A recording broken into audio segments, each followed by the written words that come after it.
आज मुंबई जैसे island city में आने वाले किसी भी बाहरी व्यक्ति के लिए शहर की पहली छवि कुछ ऐसी होती है, जहाँ वे हाई राइज स्काईस्क्रेपर्स के बीच में मुंबई के ओपन बीचेस में बैठने की आकांक्षा रखते हैं। वे अरब सागर का क्लियर और सुंदर दृश्य देखने के लिए हमेशा उत्सुक होते हैं और प्रकृति का अनुभव करना चाहते हैं। पर अभी कुछ सालों में ही ये सब बदलने वाला है, क्योंकि अभी कुछ दिनों पहले ही खबर ये निकली है कि बीएमसी ने 16,621 करोड़ रुपीस के कोस्टल रोड से लिंक होने वाले वर्सोवा दहिसर प्रोजेक्ट्स के लिए बिड्स इनवाइट की है और इस प्रोजेक्ट के अंदर 6 पैकेजेस शामिल हो गए। इसका मतलब ये है कि मुंबई के साउथ साइड में बनने वाला जो कोस्टल रोड है वो पूरी तरीके से मुंबई के नॉर्दर्न एंड से भी कनेक्ट हो जाएगा। और अगर दूसरे साइड ऑफ मुंबई को देखें तो एमटीएचएल जैसे मेगा ब्रिजेस बन रहे हैं। तो अब ये कहना गलत नहीं होगा कि ऑलमोस्ट पूरी मुंबई की कोस्ट लाइंस बड़े ब्रिजेस और रोड से घिरने वाली है। वर्तमान में कंस्ट्रक्ट किया जा रहा कोस्टल रोड प्रोजेक्ट पहले से ही एनवायरमेंट को काफी हार्म कर रहा है। इसके लिए कई लोगों के द्वारा प्रोटेस्ट हमें देखने के लिए मिले।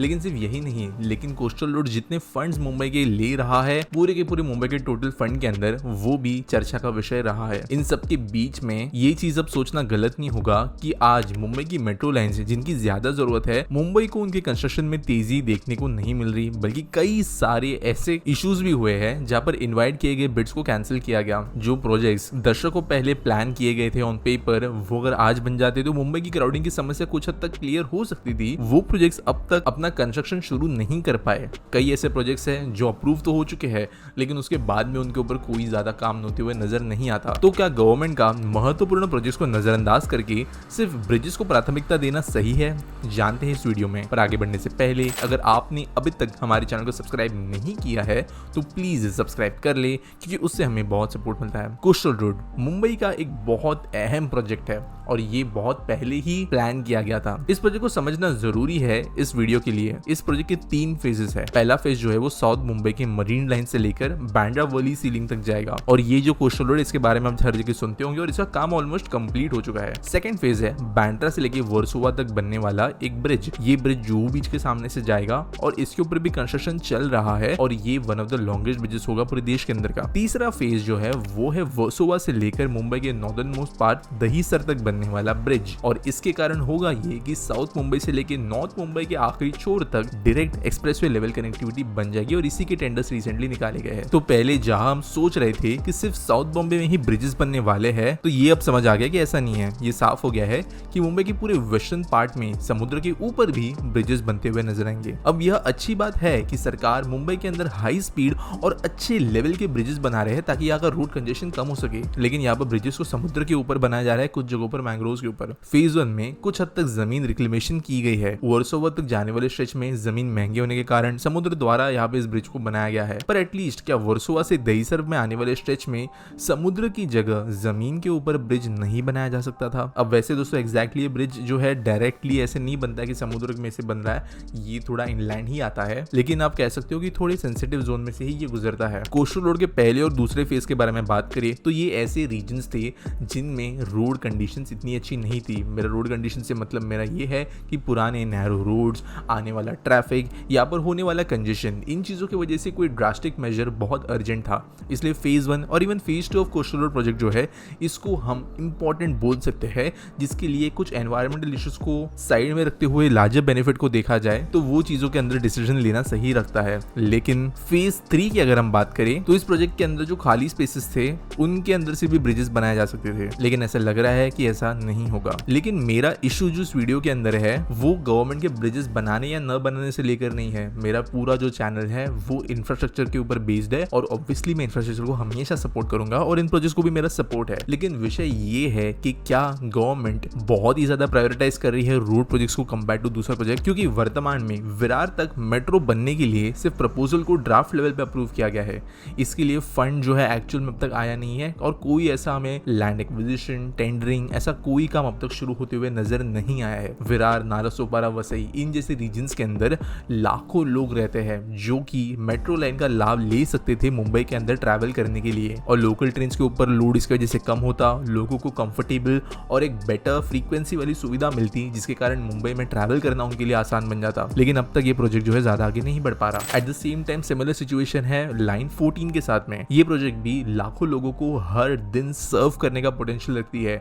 ऐसे रीजन में से ये गुजरती है जहाँ पर पब्लिक ट्रांसपोर्टेशन है ही नहीं और सिर्फ रोड डिपेंडेंट लोग हैं और उन रोड्स का 6 लेन का एक्सपांशन होने के बावजूद भी वो रोड ट्रैफिक को संभाल नहीं पा रहे। तो इन प्रोजेक्ट्स को प्रायोरिटाइज करने के बदले क्या इस तरीके के रोड प्रोजेक्ट्स को प्रायोरिटाइज करना सही है? इसके बाद में इशू ये भी आता है कि जब इस तरीके के रोड्स बनते हैं, चाहे कोस्टल रोड हो, सी लिंक्स हो या ऐसे आप कहे तो एक्सेस कंट्रोल रोड्स, वहां पर ऑटो रिक्शास, मोटरसाइकिल्स इन जैसे व्हीकल्स को अलाउ नहीं किया जा सकता। सिर्फ कार्स, बसेस या हेवी व्हीकल्स इसके ऊपर चल पाएगी और प्रोबेबली हेवी व्हीकल्स भी टाइमिंग के हिसाब से रिस्ट्रिक्टेड होगी। और मुंबई जैसा शहर जहां पर one of the highest level of population use करती है पब्लिक ट्रांसपोर्टेशन का, वहां पर अगर इतने बड़े बड़े प्रोजेक्ट्स सिर्फ और सिर्फ पर्सनल व्हीकल्स को होस्ट करने वाले रहेंगे तो इसका मतलब ये नहीं कि इसका इस्तेमाल ज्यादा नहीं होगा। इसका मतलब ये है कि आगे जाकर जैसे जैसे हमारी इकोनॉमी बढ़ती है, लोग वेल्दी बनते हैं, तो लोगों का प्रेफरेंस जो है वो पब्लिक ट्रांसपोर्टेशन के बजाय प्राइवेट ट्रांसपोर्टेशन पे जाएगा, अपनी गाड़ियों पे जाएगा और ये अपनी गाड़ियों का इस्तेमाल करेंगे इन रोड्स के ऊपर,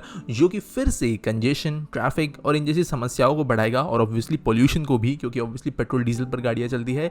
इलेक्ट्रिक रेवोल्यूशन आने में भी समय है। एट द सेम टाइम अगर आप थोड़ा स्टडी करते हो अर्बन प्लानिंग को तो एक कॉन्सेप्ट है जिसे कहते हैं इंड्यूस ट्रैफिक, जिसका मतलब ये है कि आप रोड चाहे कितना भी बड़ा बना लो, किसी भी बड़े अर्बन शहर के अंदर आप कितने भी अच्छे क्वालिटी ऑफ रोड नेटवर्क क्यों ना डेवलप कर लो, जैसे ही ट्रैफिक ईज आउट होता है और ज्यादा लोग व्हीकल्स का इस्तेमाल करना शुरू कर देते हैं, जिसकी वजह से कुछ समय बाद में ही फिर से कंजेशन का सामना उन रोड्स पे करना ही पड़ता है लोगों को। और इनका सॉल्यूशन एक ही निकल कर आता है, वो है बहुत अच्छा रिलायबल पब्लिक ट्रांसपोर्टेशन जहां पर सभी लोग ट्रैवल करें। अब दोस्तों इंडिया के अंदर अभी भी ऐसा माना जाता है कि अगर प्राइवेट व्हीकल में रोज ट्रैवल कर रहे हो तो आप थोड़े अपर क्लास में आते हो, जबकि पब्लिक ट्रांसपोर्टेशन में जो ट्रैवल करता है वो एक लोअर क्लास या मिडिल क्लास में आता है। लेकिन अमीर देशों की अगर हम बात करें, स्पेशली नॉर्डिक देशों की, तो वहाँ पर अमीर गरीब सब जो है पब्लिक ट्रांसपोर्टेशन का इस्तेमाल करते हैं और उसे प्रेफर करते हैं क्वालिटी की वजह से।